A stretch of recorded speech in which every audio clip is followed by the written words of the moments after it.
Hello friends, welcome to शिक्षक prep. तो friends, हम सीटेट एग्ज़ाम की प्रिपरेशन कर रहे हैं और अभी ये हमारी हिंदी पेडागोजी की सीरीज़ चल रही है। इस सीरीज़ में हम 7 क्लासेस ऑलरेडी कर चुके हैं और ये जो हमारी क्लास है क्लास नंबर 8 है। तो चलिए स्टार्ट करते हैं आज की क्लास। और आज की क्लास में हम जो टॉपिक देखने वाले हैं वो है आपका, सबसे पहले समझेंगे सतत एवं व्यापक मूल्यांकन क्या होता है, जिसे हम शॉर्ट में कहते हैं CCE, continuous and comprehensive evaluation. और उसके बाद हम पहले मूल्यांकन को समझ लेंगे, मूल्यांकन होता क्या है, इसके क्या उद्देश्य हैं। उसके बाद आगे बढ़ेंगे और सतत एवं व्यापक मूल्यांकन के प्रकार यहाँ पर हम समझेंगे। साथ ही साथ 2 चीज़ें और आती हैं, एक आता है आपका निदानात्मक परीक्षण और दूसरा आता है आपका उपचारात्मक शिक्षण।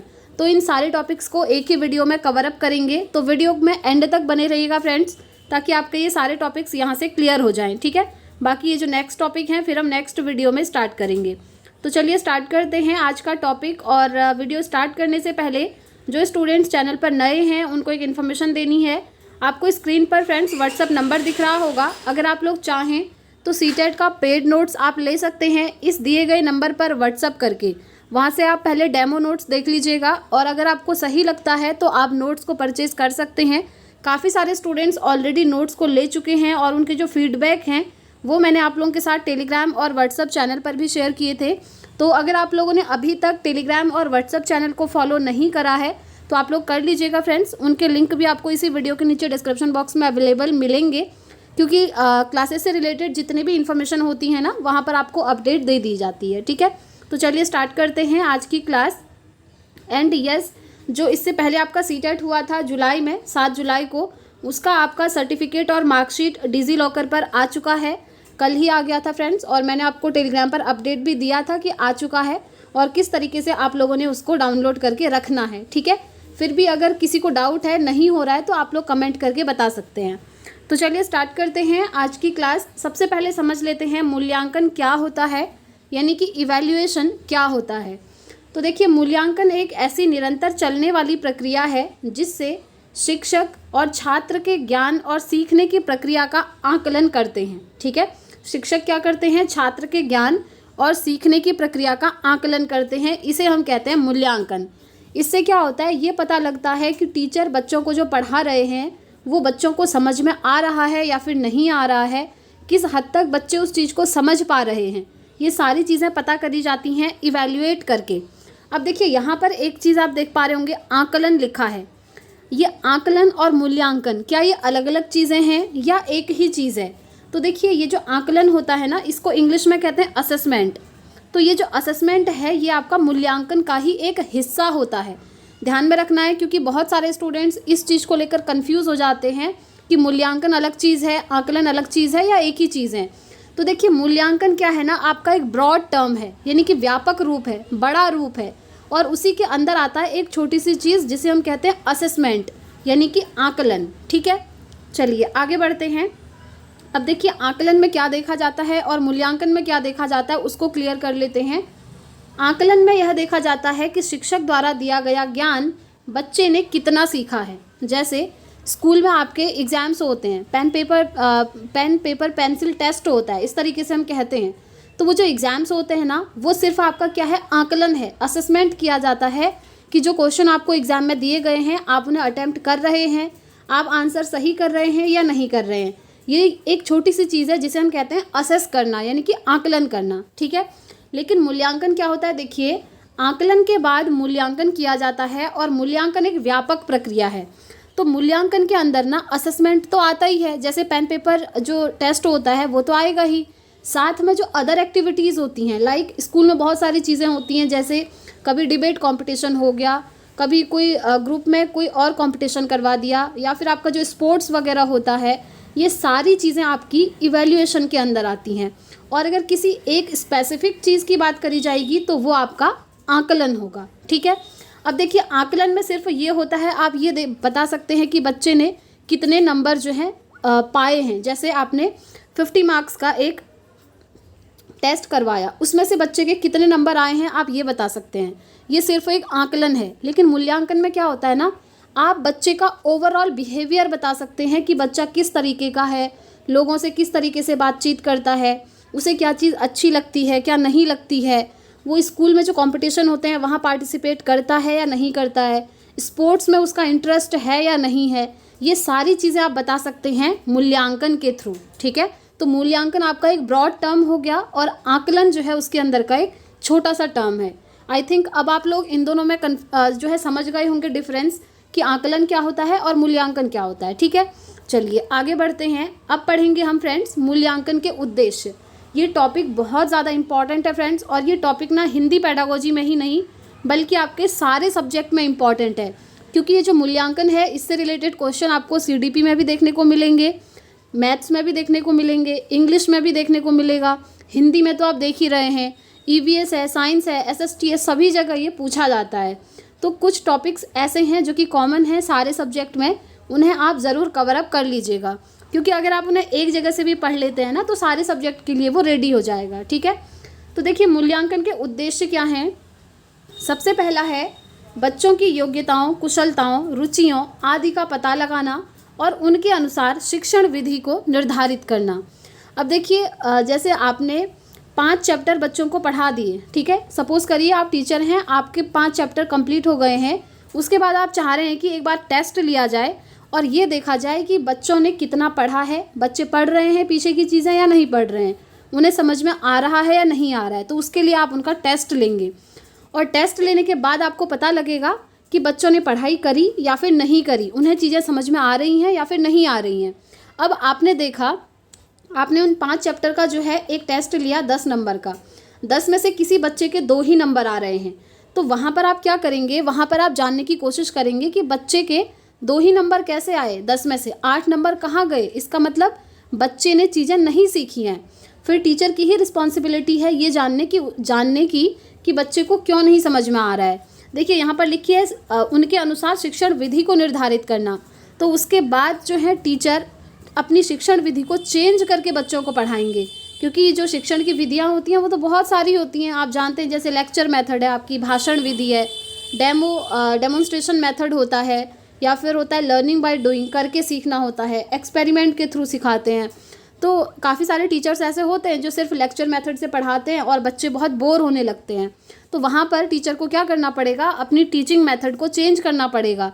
ठीक है, और वो चेंज किसके अकॉर्डिंग करेंगे, इस बच्चे के अकॉर्डिंग करेंगे। ये जानने की कोशिश करेंगे कि बच्चे को कैसे समझ में आएगा, फिर उस तरीके से उस बच्चे को पढ़ाएंगे।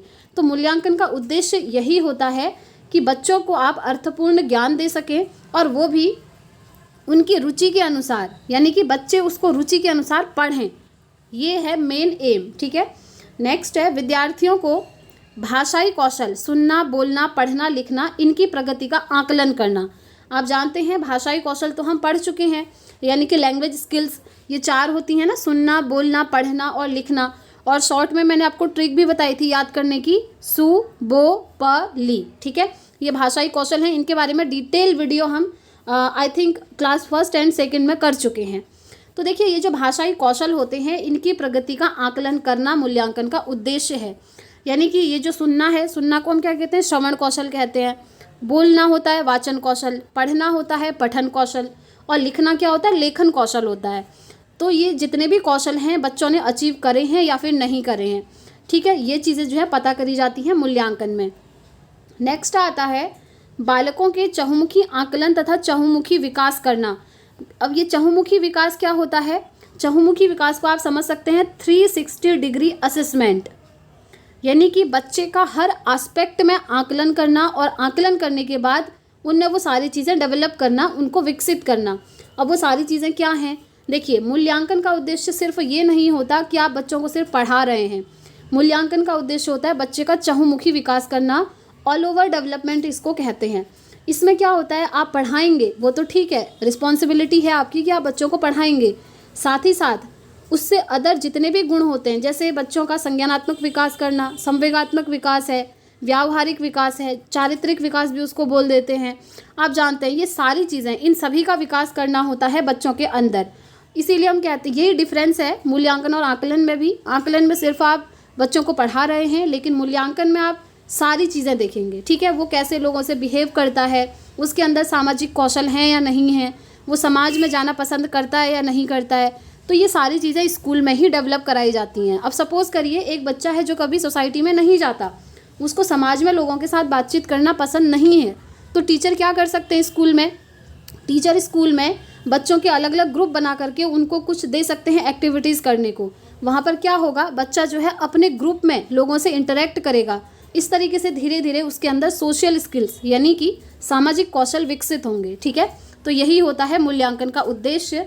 नेक्स्ट पॉइंट है बच्चों की अधिगम में होने वाली कठिनाइयों का पता लगाना और उनको दूर करना। ये तो आप जानते ही हैं, लर्निंग की जो प्रोसेस होती है, जो भी आप बच्चों को पढ़ा रहे हैं, अगर बच्चों को कोई चीज़ समझ में नहीं आ रही है, सपोज़ करिए आप मैथ्स पढ़ा रहे हैं, आप पढ़ा रहे हैं परसेंटेज का कॉन्सेप्ट, ठीक है, बच्चों को समझ में नहीं आ रहा है, तो टीचर का काम है ये पता करना कि बच्चों को समझ में क्यों नहीं आ रहा है। और जैसे ही टीचर को पता लगेगा रीज़न, तो फिर क्या करेंगे, उस रीज़न पर काम करेंगे और बच्चों को आप दोबारा से परसेंटेज का कॉन्सेप्ट पढ़ाएंगे और उसको क्लियर करेंगे। ठीक है, तो यही होता है मूल्यांकन का उद्देश्य। आगे बढ़ते हैं, तो मूल्यांकन क्या है, मूल्यांकन का उद्देश्य क्या है और आकलन क्या है, ये तीनों चीज़ें आई होप आप लोग समझ चुके होंगे। अब एक नेक्स्ट और बहुत ज़्यादा इम्पॉर्टेंट टॉपिक आता है फ्रेंड्स, जो है सतत एवं व्यापक मूल्यांकन। ठीक है, इसे इंग्लिश में बोलते हैं कॉन्टीन्यूअस एंड कॉम्प्रिहेंसिव इवैल्यूएशन, और शॉर्ट में इसको बोला जाता है CCE। अब ये बहुत ज़्यादा इम्पॉर्टेंट है, इसे आप ध्यान से देखेंगे। चलिए देखते हैं ये क्या होता है। सतत का अर्थ है बच्चे का लगातार मूल्यांकन करके पता करना कि बच्चे को अधिगम में कहाँ कठिनाई आ रही है, बच्चा पढ़ाया गया ज्ञान समझ पा रहा है या फिर नहीं। और व्यापक का अर्थ होता है बच्चे के शैक्षिक और सह शैक्षिक पक्ष का मूल्यांकन करना। ये दोनों ही चीज़ यहाँ पर क्लियर हो चुकी हैं। सतत तो आप जानते ही हैं, जिसको इंग्लिश में हम बोल रहे हैं कॉन्टीन्यूअस, यानी कि कॉन्टीन्यूअसली आप बच्चे का क्या कर रहे हैं, मूल्यांकन कर रहे हैं।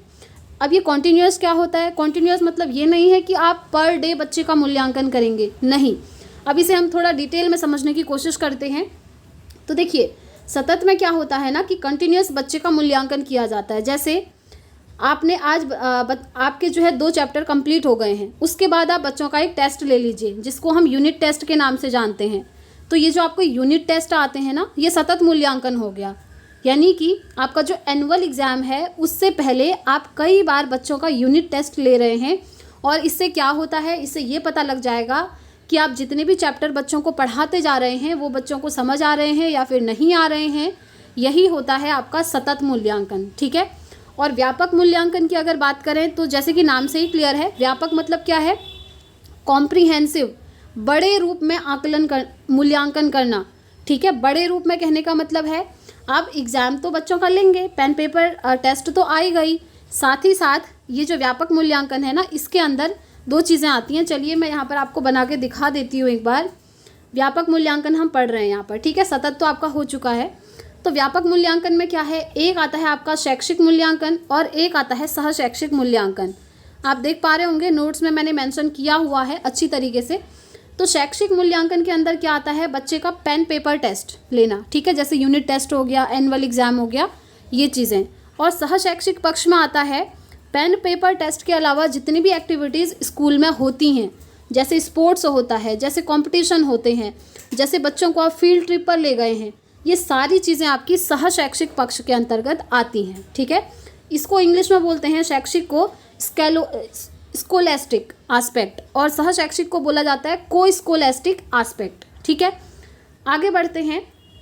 अब देखिए यहाँ पर सतत मूल्यांकन के प्रकार हैं, इनको हम अभी डिटेल में समझेंगे, फिर आपका नेक्स्ट आ जाएगा निदानात्मक मूल्यांकन। ठीक है, तो ये जो सतत और व्यापक मूल्यांकन है, इसमें वैसे तो आप समझ गए सतत मूल्यांकन मतलब क्या होता है, और व्यापक मूल्यांकन को मैंने 2 पार्ट्स में डिवाइड करके आपको बता ही दिया है। एक आपका शैक्षिक पक्ष हो गया और एक सह शैक्षिक पक्ष हो गया। ठीक है, चलिए अब ये जो सतत मूल्यांकन है इसके ज़रा हम टाइप्स को देखेंगे, यानी कि इसके प्रकार को समझेंगे। तो ये जो सतत मूल्यांकन होता है फ्रेंड्स, 2 प्रकार का होता है। एक होता है रचनात्मक मूल्यांकन और दूसरा होता है योगात्मक मूल्यांकन। रचनात्मक मूल्यांकन को इंग्लिश में हम बोलते हैं फॉर्मेटिव असेसमेंट, और यहाँ योगात्मक मूल्यांकन को इंग्लिश में बोलते हैं सबमिटिव असेसमेंट। ठीक है, चलिए अब रचनात्मक मूल्यांकन क्या है पहले इसको समझते हैं। रचनात्मक मूल्यांकन से अध्यापक पढ़ाते समय यह जांच करते हैं कि बच्चों ने ज्ञान को कितना अर्जित किया है, यानी कि कितना सीखा है। और रचनात्मक मूल्यांकन पाठ के बीच बीच में होता है। ये लाइन बहुत इंपॉर्टेंट है कि जो रचनात्मक मूल्यांकन है वो पाठ के बीच में होता है। अब देखिए योगात्मक मूल्यांकन में क्या है, योगात्मक मूल्यांकन सत्र के अंत में होता है जो एनुअल एग्जाम है, और अध्यापक द्वारा पढ़ाने के बाद ये देखना कि बच्चों ने ज्ञान को कितना ग्रहण किया है, ये योगात्मक मूल्यांकन कहलाता है। चलिए इसको एग्जाम्पल से भी समझ लेते हैं एक बार। तो देखिए रचनात्मक मूल्यांकन में क्या है कि ये मूल्यांकन पाठ के बीच बीच में होता है, जो मैंने आपको बोला ना यूनिट टेस्ट लेना, यही होता है। या फिर एक चैप्टर आप पढ़ा रहे हैं, जैसे आप चैप्टर पढ़ा रहे हैं, चैप्टर आपने कंप्लीट कर लिया, उसके बाद आप मौखिक रूप से भी बच्चों से पूछ सकते हैं कि बच्चों अभी जो हमने चैप्टर पढ़ा उससे रिलेटेड क्वेश्चन आप बच्चों से पूछ सकते हैं। ये भी आपका क्या होता है, रचनात्मक मूल्यांकन होता है। तो मोस्ट इम्पॉर्टेंट डिफरेंस दोनों में यही है कि ये जो रचनात्मक मूल्यांकन है ये पाठ के बीच बीच में होता है, और जो योगात्मक मूल्यांकन है ना ये अंत में होता है, जो आपके एनुअल एग्जाम आते हैं। तो इस तरीके से आप याद रखेंगे, ये जो यूनिट टेस्ट हैं वो रचनात्मक मूल्यांकन के अंदर, और जो आपका एनुअल एग्जाम होता है जिससे सिर्फ आपका रिपोर्ट कार्ड रेडी होता है, या तो आप पास होते हैं या तो आप फेल होते हैं, तो ये आपका योगात्मक मूल्यांकन के अंदर आता है। अब देखिए आपसे क्वेश्चन ऐसे बनता है कि ज़्यादा बेटर कौन सा है, बच्चों का रचनात्मक मूल्यांकन करना ज़्यादा सही है या फिर योगात्मक मूल्यांकन करना। तो बताइए क्या ज़्यादा सही है। हम कहेंगे रचनात्मक मूल्यांकन ज़्यादा सही है। अब वो क्यों है, देखिए रचनात्मक मूल्यांकन जैसे हमने कहा साल में कई बार बच्चों का टेस्ट लेना, इससे क्या होता है ना, हमें बच्चों का लेवल पता चल जाता है कि बच्चों को समझ में आया है या नहीं आया है, अभी कितनी मेहनत और करवानी है, ये सारी चीज़ें पता चल जाती हैं। देखिए यहाँ लिखा है ये पता करना कि बच्चों ने ज्ञान को कितना अर्जित किया है, तो वहाँ पर शिक्षक उसमें सुधार भी कर सकते हैं। जैसे एक चैप्टर पढ़ाया, एंड में बच्चों से क्वेश्चन पूछे, अब कुछ बच्चों ने आंसर नहीं बताए, तो फिर टीचर क्या कर सकते हैं, दूसरे दिन उसी चैप्टर को किसी दूसरी शिक्षण विधि से पढ़ा सकते हैं, ताकि सभी बच्चों को वो समझ में आ जाए और फिर सभी बच्चे आंसर कर पाएँ। ये होता है मेन एम, ताकि एनुअल एग्ज़ाम होने तक सभी बच्चे एकदम बढ़िया से प्रिपेयर हो जाएं और कोई भी बच्चा फेल ना हो। ठीक है, ये होता है आपका रचनात्मक मूल्यांकन। लेकिन योगात्मक मूल्यांकन क्या होता है, देखिए ये पढ़ाने के बाद अंत में होता है, ये तो पाठ के बीच बीच में है, लेकिन योगात्मक क्या है, पढ़ाने के बाद अंत में जो मूल्यांकन किया जाता है, जिसमें कि आपका रिजल्ट बनता है, जिसे हम रिपोर्ट कार्ड भी कहते हैं, ये होता है आपका योगात्मक मूल्यांकन। अब देखिए योगात्मक मूल्यांकन का एक नेगेटिव पॉइंट ये है कि आप सुधार नहीं कर सकते, क्योंकि यहाँ पर या तो बच्चा पास ही हो जाएगा या फिर फेल होकर के उसी क्लास में रह जाएगा। इसीलिए देखिए किसी पाठ को पढ़ाने के बाद अंत में अध्यापक बच्चों से प्रश्न करता है, तो यह भी आपका योगात्मक मूल्यांकन है, यानी कि अंत में हो रहा है, तो वो क्या है, आपका योगात्मक मूल्यांकन है। ठीक है, आई होप आप लोग ये चीज़ें भी समझ गए होंगे कि रचनात्मक मूल्यांकन क्या होता है और योगात्मक मूल्यांकन क्या होता है। चलिए आगे बढ़ते हैं, अब नेक्स्ट पॉइंट की तरफ बढ़ते हैं। नेक्स्ट है हमारा फ्रेंड्स निदानात्मक परीक्षण, जिसको हम निदानात्मक मूल्यांकन के नाम से भी जानते हैं। अब ये क्या है, देखिए जब अध्यापक छात्रों को किसी विषय में कार्य करने को देते हैं और उसमें छात्र असफल या कठिनाई अनुभव करते हैं, तो छात्र की असफलता और कठिनाई के पीछे का कारण जानना निदान कहलाता है, और इसी को हम कहते हैं निदानात्मक मूल्यांकन या फिर निदानात्मक परीक्षण। यानी कि जैसे आप बच्चों को कोई चीज़ पढ़ा रहे हैं, अब आपने देखा कि बच्चों को वो चीज़ समझ में नहीं आ रही है, तो आपका काम है ये पता करना कि बच्चों को ये चीज़ समझ में क्यों नहीं आ रही है, उसके पीछे का रीज़न ढूंढना, उसके पीछे का कारण पता करना आपका कहलाता है निदानात्मक परीक्षण। एग्जाम्पल से इसको समझते हैं। जैसे कोई पेशेंट है, वो डॉक्टर के पास जाता है, ठीक है, अब पेशेंट को जो भी प्रॉब्लम हो रही हैं, जो भी उसके लक्षण हो रहे हैं, उसको वो सब डॉक्टर को बताता है कि मुझे ये प्रॉब्लम हो रही है, मुझे हेडेक हो रहा है या फिर मुझे कहीं और पेन हो रहा है, जो भी प्रॉब्लम है डॉक्टर को बताई जाती है। उसके बाद डॉक्टर क्या करता है, डॉक्टर पता लगाने की कोशिश करता है कि ये जो पेशेंट सिम्टम बता रहा है ये किस चीज़ के सिम्टम हैं। जो मेन रोग होता है, जो मेन डिजीज़ होती है, उसको पता करने की कोशिश करते हैं डॉक्टर। बस आपने उनको सिम्टम बताया कि मुझे ये दिक्कत हो रही है। तो इसी तरीके से आपकी एजुकेशन में भी क्या होता है, बच्चों को जो चीज़ समझ में नहीं आ रही होती है, जो कठिनाई उनको महसूस होती है, उसको शिक्षक पता करते हैं कि बच्चों को आखिर समझ में क्यों नहीं आ रहा है, उसके पीछे का कारण ढूंढना, यही होता है आपका निदान करना, और इसको इंग्लिश में बोलते हैं डायग्नोस करना। ठीक है, तो ये हो गया आपका निदानात्मक परीक्षण। अब देखिए निदानात्मक परीक्षण जैसे ही आपका होगा ना, इसके बाद आपका नेक्स्ट स्टेप होता है उपचारात्मक शिक्षण। यानी कि यहाँ पर जिन कारणों का पता चला है उन कारणों को दूर करना हमारा उपचारात्मक शिक्षण है। जैसे डॉक्टर ने पता कर लिया कि इस पेशेंट को ये डिजीज़ है, तो उस डिजीज़ को ख़त्म करने के लिए फिर डॉक्टर क्या करते हैं, डॉक्टर करते हैं उपचारात्मक शिक्षण। आपको मेडिसिन्स दी जाती हैं, या फिर अगर आपका कोई अदर इलाज करना है तो वो आपको बताया जाता है, यानी कि आपकी डिजीज़ को दूर करा जाता है मेडिसिन दे करके। सेम उसी तरीके से जो उपचारात्मक शिक्षण है वो भी काम करता है। यहाँ पर क्या होता है, देखिए इसको एक बार पढ़ लेते हैं। निदानात्मक परीक्षण में छात्रों की अधिगम में कठिनाई का पता लगाया जाता है और उपचारात्मक शिक्षण द्वारा उन कठिनाइयों को दोबारा शिक्षण करवा करके दूर किया जाता है। समझे ना, जैसे डिजीज़ को ख़त्म करने के लिए पेशेंट को मेडिसिन्स दी जाती हैं, सेम उसी तरीके से बच्चों को पढ़ने में जो भी कठिनाई हो रही है उस कठिनाई को दूर करने के लिए टीचर क्या करते हैं, पहले निदानात्मक परीक्षण में पता लगाते हैं कि बच्चों को कठिनाई क्यों हो रही है, और उसके बाद उन कठिनाइयों को दूर करने का प्रयास किया जाता है। अब देखिए उपचारात्मक शिक्षण में क्या कर सकते हैं टीचर, अनेक तरीक़ों से बच्चों को पढ़ा सकते हैं। सबसे पहले अभी तक टीचर ने जिस भी शिक्षण विधि से बच्चों को पढ़ाया है उसको चेंज कर सकते हैं और दूसरी शिक्षण विधि का यूज़ करके पढ़ा सकते हैं। मतलब कि उपचारात्मक शिक्षण में क्या होता है, ये उपचार करना होता है बच्चों का, ताकि बच्चों को पढ़ाई गई चीज़ें अच्छे से समझ में आ जाएं। बस उपचार करना, जिसको हम कहते हैं रेमेडी देना, रेमेडियल टीचिंग इंग्लिश में, ठीक है। तो यही होता है। इन दोनों में डिफरेंस आप समझ ही गए होंगे फ्रेंड्स।